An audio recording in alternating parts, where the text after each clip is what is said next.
നമ്മുടെ മാർക്കറ്റ്സ് നോക്കുകയാണെങ്കിൽ നമ്മുടെ മാർക്കറ്റ്സ് സ്ലൈറ്റ്ലി ഒരു പോസിറ്റീവ് എക്സ്പെക്ടേഷനിലാണ് ട്രേഡ് ചെയ്തത്. പ്രത്യേകിച്ച് GST ബില്ല് പാസ്സാവുന്ന എക്സ്പെക്ടേഷൻ ഉണ്ട്, അതുപോലെ ബെറ്റർ മോൺസൂണിൻ്റെ എക്സ്പെക്ടേഷൻ ഉണ്ട്. GST ബില്ല് പാസ്സാവണമെങ്കിൽ നമുക്ക് ഏകദേശം ഒരു 2% GDP ഗ്രോത്ത് ഇൻക്രീസ് ആവാം. അപ്പോൾ 2019 ആകുമ്പോഴത്തേക്കും GDP ഗ്രോത്ത്, ഇന്ത്യയുടെ GDP ഗ്രോത്ത് ഡബിൾ ഡിജിറ്റ് കടക്കാനുള്ള എക്സ്പെക്ടേഷൻ ഉണ്ട്. Recently draft bill finance ministers approve ചെയ്തിട്ടുണ്ട്. അപ്പോൾ അതിനുള്ള ചാൻസ് കൂടുതലാണ്. മാർക്കറ്റ് കുറച്ച് ഇതെല്ലാം ഫാക്ടർ ചെയ്ത് കുറച്ച് ഹൈ റേറ്റിലാണ് ട്രേഡ് ചെയ്യുന്നത്. നിഫ്റ്റി 8300 ആണ് ടോപ്പിലെ റെസിസ്റ്റൻസ് കാണുന്നത്. 8055 ആണ് ഷോർട്ട് ടേം സപ്പോർട്ട്. 8055 താഴോട്ട് പാനിക് സെല്ലിംഗ് 7800 വരെ എക്സ്പെക്ട് ചെയ്യുന്നുണ്ട് മാർക്കറ്റിൽ.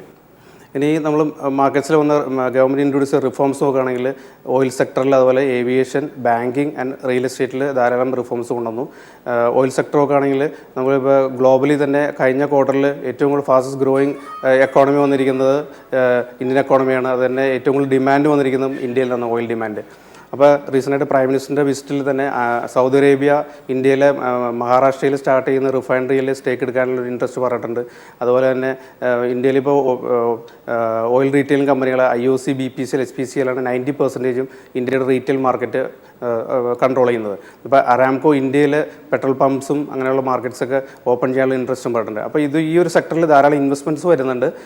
ഈ സെക്ടർ പോസിറ്റീവാണ്. പ്രത്യേകിച്ച് ഇന്ത്യൻ ഇപ്പോൾ IOC, BPCL എല്ലാം തന്നെ ഈ റേറ്റിൽ നിന്നൊരു ഡബിൾ ആവാൻ, 1 ഇയറിൽ ഡബിൾ ആവാനുള്ള ചാൻസ് കാണുന്നുണ്ട്. മറ്റൊന്ന് ബാങ്കിങ് സെക്ടർ റിഫോംസ് ആണ്. ബാങ്ക് സെക്ടറിൽ recently bankruptcy act government approve ചെയ്തിരുന്നു. അതുപോലെ തന്നെ SBI അസോസിയേറ്റ്സ് ബാങ്ക്സ് ആയിട്ട് മെർജിങ്ങിൻ്റെ അപ്രൂവൽ വന്നു. ഏകദേശം 10 വർഷമായിട്ട് നടക്കുന്ന ഒരു പ്രോസസ്സാണ് ഈ റീസെൻ്റ് ഇത് കംപ്ലീറ്റ് ചെയ്ത്. അതും ബാങ്ക് സെക്ടറിന് പോസിറ്റീവാണ്. പ്രത്യേകിച്ച് ബാങ്ക്രപ്സി ആക്ടിൽ രണ്ട് പോസിറ്റീവ് ട്രിഗേഴ്സാണ് മെയിനായിട്ടുള്ളത്. നമുക്കറിയാം, ഇപ്പോൾ ഇന്ത്യയിൽ ഒരു ബാങ്ക് ഡിസ്പ്യൂട്ട്സ് ഒക്കെ വരികയാണെങ്കിൽ 5 to 7 ഇയേഴ്സാണ് എടുക്കുന്നത് ആ ഡിസ്പ്യൂട്ട്സ് റിഡ്രസ് ചെയ്യാൻ വേണ്ടിയിട്ട്. ഇൻ്റർനാഷണൽ മാർക്കറ്റ്സിൽ US 1.5 ഇയേഴ്സിനുള്ളിൽ റിഡ്രസ് ചെയ്യുന്നുണ്ട്. ജപ്പാനീസ് മാർക്കറ്റിൽ 8 മന്ത്സിനുള്ളിൽ റിഡ്രസ് ചെയ്യുന്നുണ്ട്. അപ്പോൾ പുതിയ ആക്ട് പ്രകാരം 5 to 7 ഇയേഴ്സ് എന്നുള്ളത് ഡിസ്പ്യൂട്ട്സിൻ്റെ റിഡ്രസൽ ടൈം കുറച്ച് 270 ഡേയ്സിനുള്ളിൽ റിഡ്രസൽ ചെയ്യണം എന്നുള്ളതാണ് പുതിയൊരു ആക്ട് പറയുന്നത്. അപ്പോൾ അത് വളരെ ബാങ്കിങ് സെക്ടർ പോസിറ്റീവ് ചെയ്യും. അതുപോലെ തന്നെ കോർപ്പറേറ്റ്സ് വിൽഫുള്ളായിട്ട് ഡീഫോൾട്ട് ചെയ്യുകയാണെങ്കിൽ അവരുടെ മാനേജ്മെൻറ്റ് കൺട്രോൾ എടുത്ത് കളയാനുള്ള ഒരു പ്രൊവിഷനും കൂടി പുതിയ ആക്ടിൽ വരുന്നുണ്ട്. അപ്പോൾ ഇതുകൊണ്ട് തന്നെ ബാങ്കിങ് സെക്ടറിന് പോസിറ്റീവാണ്. പ്രത്യേകിച്ച് SBI, PNB അങ്ങനെയുള്ള ടോപ്പ് ബാങ്കുകൾ, പ്രൈവറ്റ് സെക്ടറിൽ ICICI ബാങ്കിന് വളരെ പോസിറ്റീവായിട്ട് ആണ് നമ്മളിതിനെ കാണുന്നത്. ഇനി നമ്മൾ ഡെലിവറി റെക്കമെൻഡ് ചെയ്യുന്ന സ്റ്റോക്ക് നോക്കാം. റീസെൻ്റ്ലി ഡെലിവറി റെക്കമെൻഡ് ചെയ്യുന്ന KCP, അതുപോലെ അത് 60% കയറിയിട്ടുണ്ട് ലാസ്റ്റ് 1 വീക്കിൽ. അതുപോലെ പട്ടേൽ ഇൻ്റഗ്രേറ്റ് ലോഷൻ 20% കയറിയിട്ടുണ്ട്. ഈ ആഴ്ച നമ്മൾ റെക്കമെൻഡ് ചെയ്യുന്നത് റിക്കോ ഓട്ടോ ആണ്.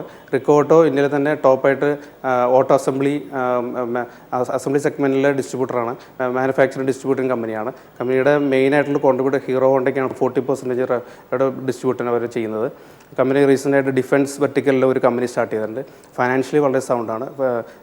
13 crores ആണ് equity, 1500 crores annual sales generate ചെയ്യുന്നുണ്ട്. 500 crores market capitalisation, 410 crores cash റിസോഴ്സും ഉണ്ട്. മേജറായിട്ട് ട്രിഗർ വരുന്നത് Q1 പ്രോഫിറ്റ്സ് 184% ആണ് ഇൻക്രീസ് ചെയ്തിരിക്കുന്നത്. സ്റ്റോക്ക് ഇപ്പോൾ ട്രേഡ് ചെയ്യുന്നത് 40 rupees-ആണ്. 3 months 65 വരെ ടാർഗറ്റ് എക്സ്പെക്ട് ചെയ്യുന്നുണ്ട്. മറ്റൊരു സ്റ്റോക്ക് എസ്കോട്ട്സ് ആണ്.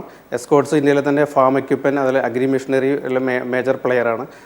കഴിഞ്ഞ 6-7 ക്വാർട്ടറുകളായിട്ട് കമ്പനിയുടെ പ്രോഫിറ്റ്സ് അത്ര എൻകറേജിങ് ആയിരുന്നില്ല. പ്രത്യേകിച്ച് മോൺസൂൺ മോശമായതുകൊണ്ടായിരുന്നു. പക്ഷേ ഈ വർഷം എബോ നോർമൽ മോൺസൂൺ ഫോർകാസ്റ്റാണ് പറയുന്നത്. അതുകൊണ്ട് തന്നെ നമ്മൾ കഴിഞ്ഞ മെയ് മന്തിലെ കമ്പനിയുടെ സെയിൽസ് നോക്കണമെങ്കിൽ 10% ഇൻക്രീസ് ചെയ്തിട്ടുണ്ട്. അപ്പോൾ ഒരു ഇമ്പ്രൂവ്മെൻറ്റ് കാണുന്നുണ്ട്. ഈ സ്റ്റോക്കിലും ഇൻവെസ്റ്റ് ചെയ്യാവുന്നതാണ്. സ്റ്റോക്ക് ഫൈനാൻഷ്യലി ഹെൽത്തിയാണ്, ഡെറ്റൊക്കെ വളരെ കുറവാണ്. കമ്പനി ഇപ്പോൾ 3200 crores ആനുവൽ സെയിൽസിൽ 2000 crores ആണ് മാർക്കറ്റ് ക്യാപിറ്റലൈസേഷൻ ഉള്ളൂ. ഏകദേശം 1700 crores ക്യാഷ് റിസോഴ്സും കമ്പനി ജനറേറ്റ് ചെയ്യുന്നുണ്ട്. കമ്പനിയുടെ Q1 പ്രോഫിറ്റ്സ് ഏകദേശം 134% ഇമ്പ്രൂവ് ചെയ്യുന്നുണ്ട്. സ്റ്റോക്ക് ഇപ്പോൾ 170-ക്കാണ് ട്രേഡ് ചെയ്യുന്നത്. 205 to 235 വരെ 6 months ടാർഗറ്റ് എക്സ്പെക്ട് ചെയ്യാം. മറ്റൊരു സ്റ്റോക്ക് ഹിക്കലാണ്. Hikal active pharmaceutical and agro chemical ഇൻഡസ്ട്രീസിലെ കോൺട്രാക്ട് മാനുഫാക്ചറിങ് പ്രൊവൈഡറാണ്. അതുപോലെ കമ്പനിയുടെ വളരെ പുതിയതായിട്ട് ഇന്നോവേഷൻ ചെയ്യുന്ന കമ്പനികൾക്ക് വേണ്ടി കോൺട്രാക്ട് മാനുഫാക്ചറിങ് ചെയ്ത് കൊടുക്കുന്നുണ്ട്. കമ്പനിയും ഈ ഒരു ഫീൽഡിൽ ലീഡിംഗ് പ്ലെയറാണ്. ഫൈനാൻഷ്യലി വളരെ ഹെൽത്തി ആയിട്ടാണ് കമ്പനിയുടെ ബാലൻസ് ഷീറ്റ് കാണുന്നത്. കമ്പനി ഏകദേശം 920 crores ആനുവൽ സെയിൽസിൽ, മാർക്കറ്റ് ക്യാപിറ്റലൈസേഷൻ കുറവാണ്, 500 crores മാർക്കറ്റ് ക്യാപിറ്റലൈസേഷനുള്ളത്. കമ്പനിയുടെ ബുക്ക് വാല്യൂ 51 ആണ്. കമ്പനിയുടെ റീസെൻ്റ്ലി Q1 പ്രോഫിറ്റ്സ് ഏകദേശം 118% ഇമ്പ്രൂവ് ആയിട്ടുണ്ട്. അപ്പോൾ ഓവറോൾ ഈ 3 കമ്പനികളിലും ഒരു ഫണ്ടമെൻ്റൽ ചേഞ്ച് നമ്മൾ കാണുന്നുണ്ട് കഴിഞ്ഞ ക്വാർട്ടറുകളിലായിട്ട്. അപ്പോൾ ഒരു ഇൻവെസ്റ്റ്മെൻറ്റിന് കൺസിഡർ ചെയ്യാവുന്ന സ്റ്റോക്കാണ്. ഒരു കറക്ഷൻ, ഒരു 5 to 10% മാർക്കിൽ കറക്ഷൻ വരികയാണെങ്കിൽ ഒന്നും കൂടി ആവറേജ് ചെയ്യാവുന്ന ഈ സ്റ്റോക്കുകൾ.